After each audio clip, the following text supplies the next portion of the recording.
evening. My name is Margo Klass.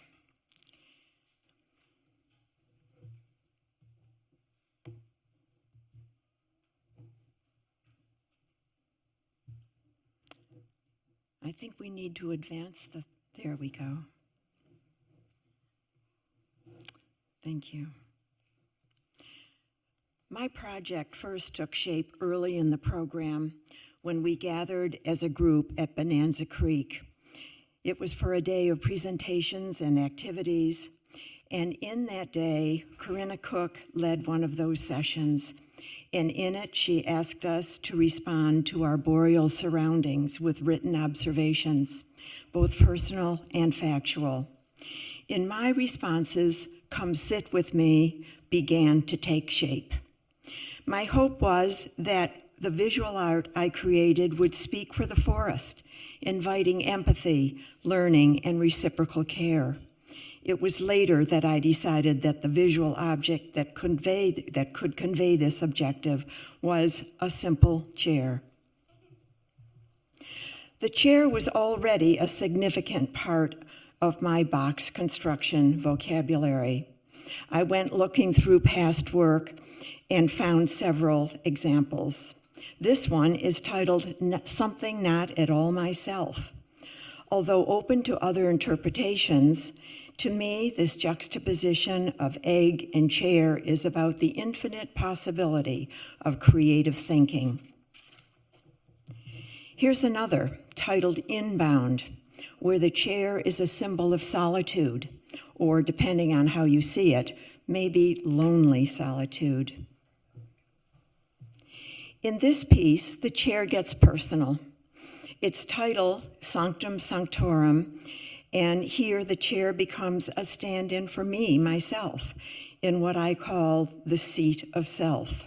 It's elevated against a symbolic cosmos and flanked on both sides by guardian figures.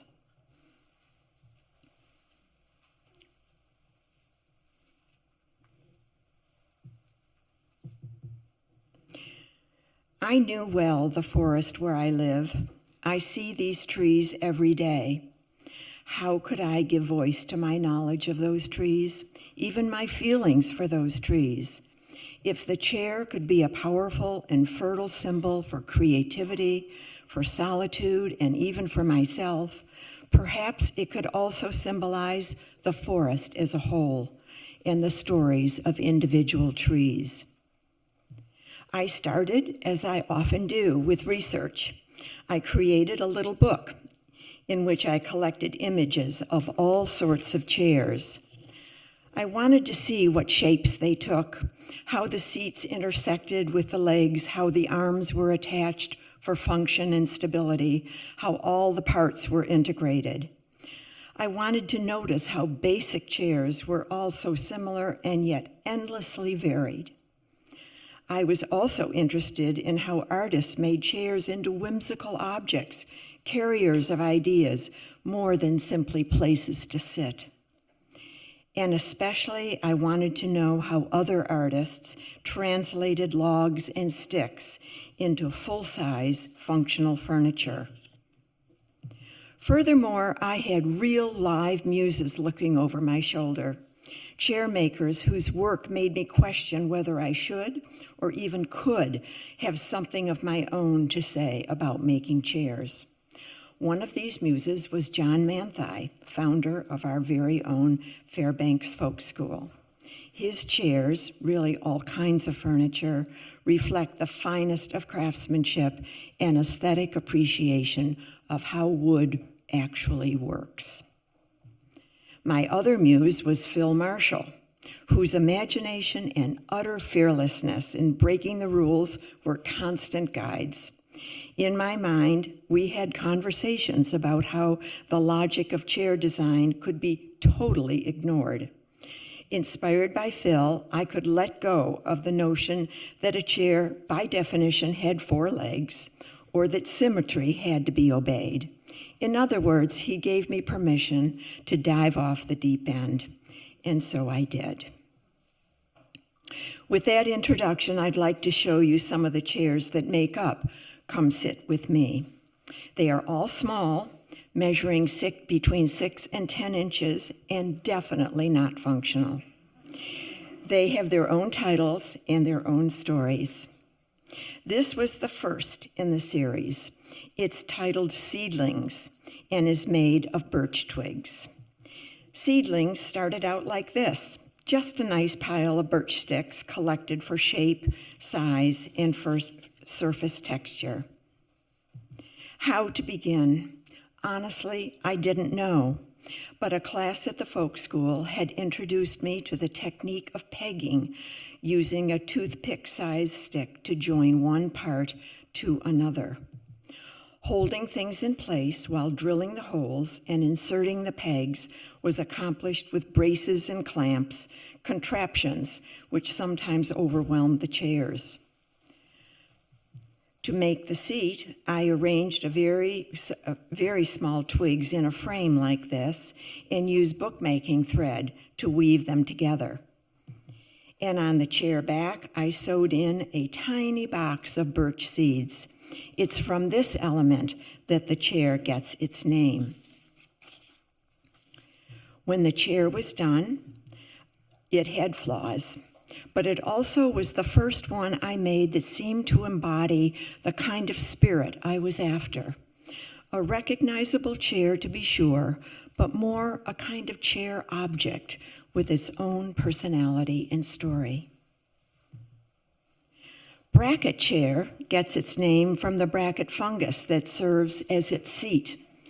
I was always uncertain whether to start the chair with its back or its legs or maybe a pair of sticks that might make perfect arms. But with this one, though, it was clear. Everything had to be sized and aesthetically respond to the upside-down bracket seat. Parts of the chair were pegged together, but with this chair, sewing becomes a dominant technique of construction. Back and front were put together very much how, like I bind a book.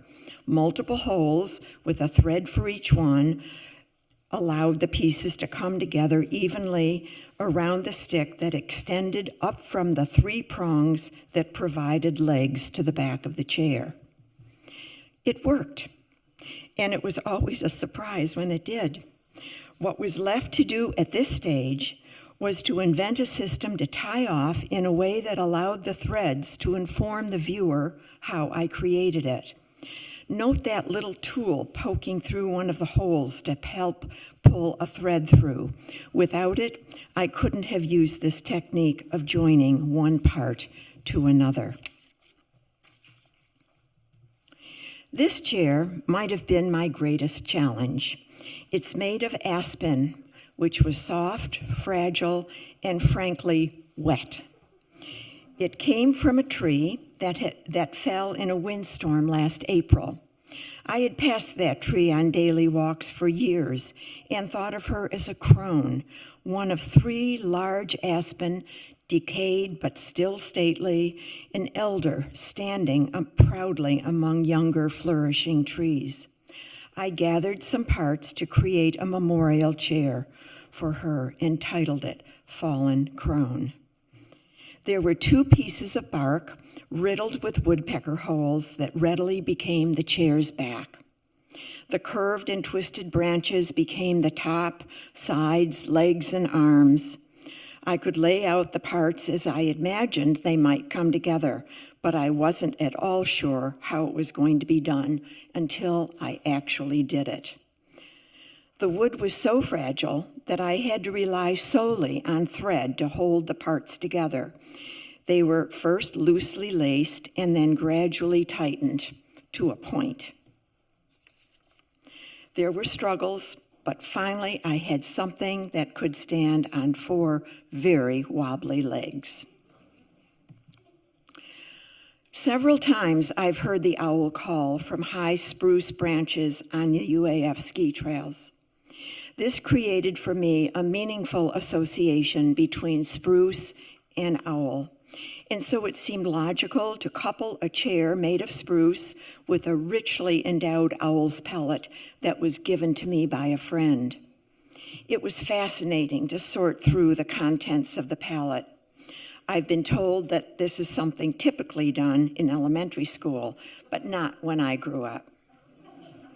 The pellet was full of fur, beautifully clean voles, skulls, and clumps of teeth, including an iron-stained incisor.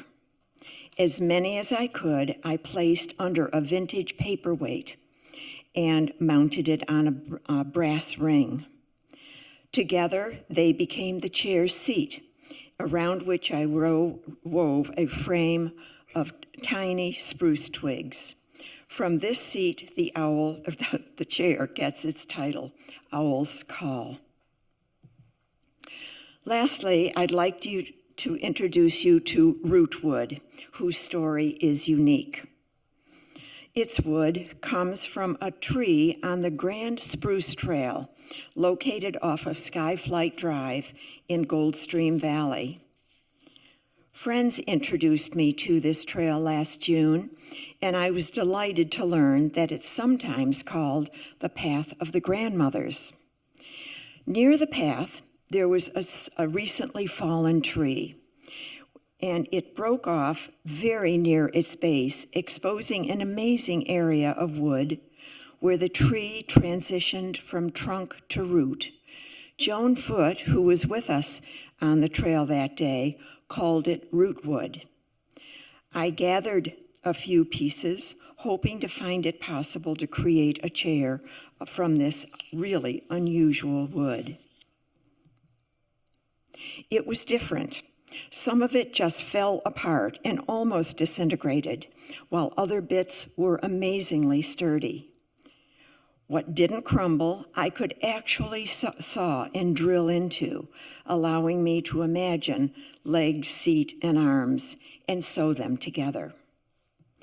In the end, I had a very quirky chair and fittingly named it Rootwood.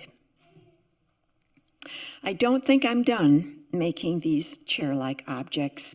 I know they connect me to my boreal surroundings, and I hope they also invite you to connect to yours.